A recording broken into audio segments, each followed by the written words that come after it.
everyone. Welcome to our latest market analysis and trading update. It's Trend Trader here.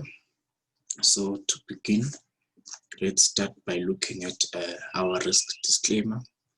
Anything that is shared here, any ideas, does not constitute financial advice, and it should not be taken as recommendations for buying or selling stocks.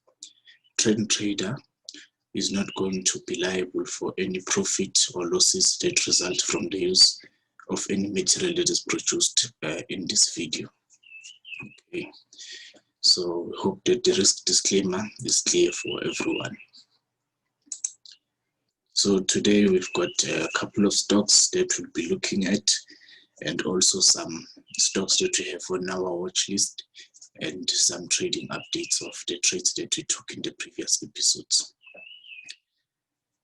The first company that we're looking at is AVI. AVI is a FCMG. I think that's fast moving consumer good, something along those lines. So we've seen that AVI is approaching an area of value. Last week it came to test the 200-day moving average. It tried to close above it a bit. Then it retraced back to the 50-day exponential moving average before it came back again on the 200-day. So now this gives us a buy signal. We are going to buy this stock, and our stock is just going to below the 50-day moving average. And we expect this stock to trade up and reach this resistance level around 90 Rand per share. Also, what can happen is that the stock will trade a bit higher, not necessarily reach the resistance level, and retrace back to the 200-day moving average, where we will expect it to have some kind of a support. So for those who will miss an entry at this level, might have a buying opportunity when it retraces back to the 200-day moving average. But that's if it does retrace back to the 200-day moving average. And another stock that we are looking at is Capitec. As you can see, Capitec has been trending lower since March 2020, since the beginning of the COVID in South Africa. And then it traded way lower, and then started to recover, consolidated a bit. At some point, started to close above the 50-day moving average. Kept on retesting it a couple of times. And then last week, for the first time since March, it closed above the 200-day moving average, and then so far it's been able to maintain that position above the 200-day moving average. So we can't really comment on the results because we are not fundamental analysts. So there's nothing we can say there besides that at this very moment the stock is at an area of value. And for that reason, we're looking to buy Capitec. Also, the stop on Capitec will be just below, will be around 920 rands, which is just below the 50-day moving average.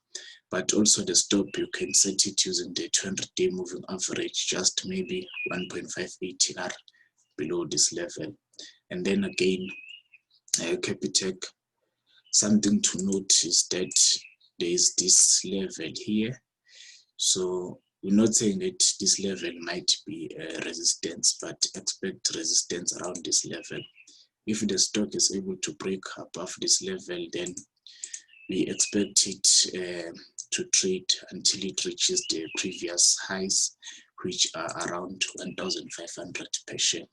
So if the stop level is below 900 or around 900, that's a good risk to reward ratio, and for that reason we'll be taking that stock as well. The other stock that got our attention is MultiChoice Group. So this is going to be the very first time we're buying MultiChoice. We never bought the IPO, we never bought anywhere, but the reason now that it has our attention is because this stock is showing a series of higher lows. All the sequential lows are higher than the previous lows, and then for that reason we are interested in this stock As you can see, it's a higher low, and then last week on Friday it closed above the 200-day moving average, and then yesterday there was a strong momentum above the 200-day moving average. Okay, at this moment it's far from the area of value. What you'll see, you will try to follow it with the 20-day moving average, but at this moment the 20-day moving average is below the 200-day moving average, so the 20-day is not going to be helpful at this moment. So there are two ways that this can play out. The stock can carry on with this momentum and just trade higher, which will not give us a favorable risk to reward ratio, or the stock will retrace a bit back to the 200-day moving average. If it does that, that will give us a better risk to reward ratio for an entry. But we are looking at this stock. Our opinion on this stock, we think at this, as long as it's above the 200-day moving average, we are looking to buy it. It's a good stock, but that's the only reason. No fundamental reasons whatsoever. We don't care what they do. And in our previous episodes, we did mention Supergroup. We're looking at Supergroup that it had just closed above the 200-day moving average. So it did that, and then it retraced a bit, formed a bit of a bullish flag, and then it broke out. So it's still holding the 200-day moving average very well, and we will be buying Supergroup. We didn't buy at these levels because it was still consolidating. So we wanted to check if there is a follow through on that upward momentum. So for now, it's showing that it has found support on the 50-day moving average, and it's back above the 200-day moving average. So now we think this is a good buy for us. So we'll be buying this stock. Again, the stop level is just below the 50-day moving average, and then it can go wherever, whether it can fail and close lower, of which will exit the position, or it will continue to trend higher and we'll be holding that position if it does that. We also mentioned TFG in some of our previous analysis. As you can see here, there was the first close above the 200-day moving average, but it failed. It came back, it retraced, it found support on the 50-day moving average. That's when we put it on the watch list again. And then last week, it closed above the 200-day moving average. We think we posted this, we tweeted this on our Twitter account. We probably posted it on a Facebook group where we actively participate. So now we will be buying TFG again, and then setting the stop level around this level again. And also, as you can see that these levels were some of the previous resistance at 125. So that's something to keep in mind, that if the stock trades higher, you should at least wait and see if you can book partial profits around this level, just in case the stock retraces. Because the good thing about making money is keeping it. There's no point saying that you had a nice run with the stock and then you give back all the profits back to the market. We are also looking at Woolworths. We also mentioned Woolworths in the previous weeks. They close above the 200-day moving average. I think we placed it on the watch list. It retraced a bit, then it found momentum. It broke above this level. So for us, that's a bullish signal. We are buying Woolworths again. And just a side note, as you can see, Woolworths, TFG, they all look like similar companies. Same with AVI. Last week we spoke about Tiger Brands, of which we've already added Tiger Brands onto our portfolio. If for those people who can spot trends earlier, we're not saying that there's a shift to the consumer sector at this moment, but it seems like most of the mining stocks are getting weaker and weaker, and the consumer sector is starting to gain some momentum. So that's just something to note. It's always the chart that tells us where to put our money. We don't try to predict which sector is performing at a certain direction or what. Everything is just on the chart. Our belief is that the profits are on the chart. And just a side note on gold, we did speak about gold previously, that we're expecting that gold will find support on the 50-day moving average and trend higher, of which it failed. It broke lower. On our CFD account that we have, we took a short position that was profitable briefly. Luckily, we were able to exit with a bit of some profit, but now gold is showing some upside momentum. We are looking at this level. As you can see, at this level, it tried to close above the 50-day moving average. So far, the candle that is forming now, if it closes above this level, we would expect the gold futures to trade higher. But if it fails to close above this and it closes below, probably it will continue to trade lower until it reaches the 200-day moving average.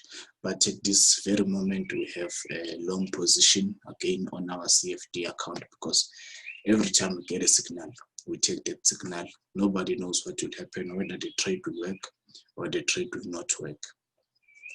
And then on our watch list, we've got a famous brand. We've noted on the social media accounts that some people are already in on famous brand. So last week, there was a bit of a spike above the 200-day moving average. So that gave us an indication that the stock could be starting to trend up. Unfortunately, yesterday on Monday, it closed lower. So we are monitoring it if it's still going to continue to be sandwiched between the 200-day moving average and the 50-day, and it should break on one side, either above the 200-day moving average, of which will be a buy signal for us, or if it breaks below the 50-day moving average, then it will be a sell signal, meaning that we won't be taking any position. But until it closes above, we're not looking to take any position. We don't know how this stock will play out during the course of the week. So we are monitoring this stock.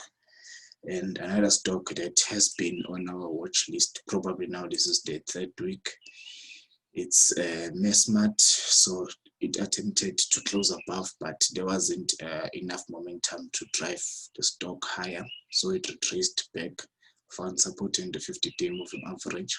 So now it's coming back again, attempting to break and close above the 200-day moving average. So again, same thing as with famous brand, it will break on one side, either above the 200-day moving average, which will give us a buy signal, or it will break below the 50-day moving average, of which will continue to stay on the side.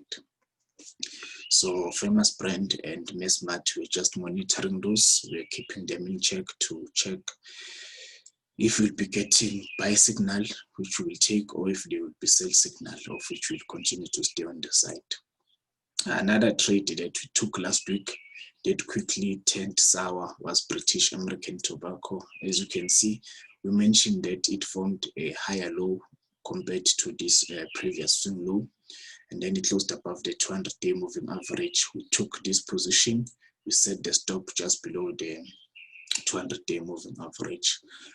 Just 2 days, it went up a bit, and then it closed lower. The following day, it broke down. There was a gap, it gapped down, and then it closed below the 50-day moving average. But our stop level was hit around 599, so we had to exit the position. The stock is still on the watch list. We are looking to see whether it will continue to trend lower, of which we will leave it untouched because we've already sold the position. Or if it goes back above the 200-day moving average, we might look to buy.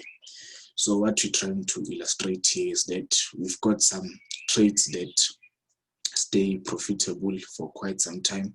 We've got trades that just quickly turn sour. So whenever the stop level is hit, we don't think twice. We don't care about the nature of the business, what they do. Are they profitable? Are the earnings rising? Do they have a superstar CEO? No. What matters to us is just technical. Every decision that is taken is purely based on technical analysis, nothing else. And that would be all for today. So what we're looking to buy, it's AVI Capitec, MultiChoice, Supergroup, TFG, Bullies, and already in the gold position because gold trades 24 hours. So we've already taken a position on the gold futures. And stocks that are on our watch list, it's Famous Brands and Nesmart. And the previous trade that we took, that we just gave an update that went south, it's British American Tobacco. And that's it for this week on the market analysis and trade updates.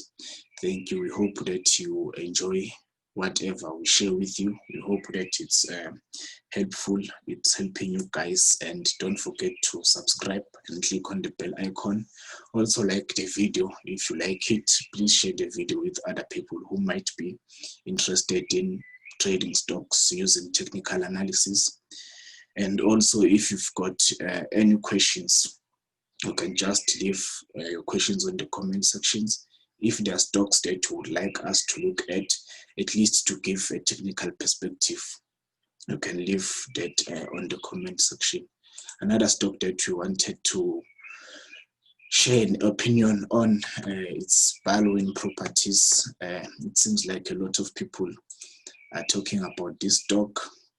So a friend last week asked about the stock. When you looked at the chart, we thought that it was a good buy because it's trading above the 200-day moving average. And then yesterday, Monday, the 5 October 2020, there was some news about development in Mooikloof and the stock broke out. So because the stock is still trading above the 200-day moving average, we think it's a good buy, but there's nothing much we can add on that. We can't speculate on the basis that there are some developments or what. We can only speculate based on charting, based on technical analysis. So at this moment, the stock, it looks like a good buy. We don't know how the stock is volatile because if you look at the previous prices, there was not the movements are a bit erratic. It goes up and down a lot. So now we don't know if it will start printing better candles or charts, meaning that there is enough liquidity on the stock. People are buying in a sensible manner or selling in a sensible manner, because the last thing that you want is to buy into an illiquid stock. You can't get in or you can't get out. But at this very moment, from where we see it, we think it's a good buy because of what the chart looks like, not because of anything that is happening within the company. We can't comment on that. And that's it. That's a wrap for today's episode. Thank you for coming, and please don't forget to subscribe and click on the bell icon. Any questions, any comments, suggestions, please leave them in the comment section. We will really appreciate that. Thank you.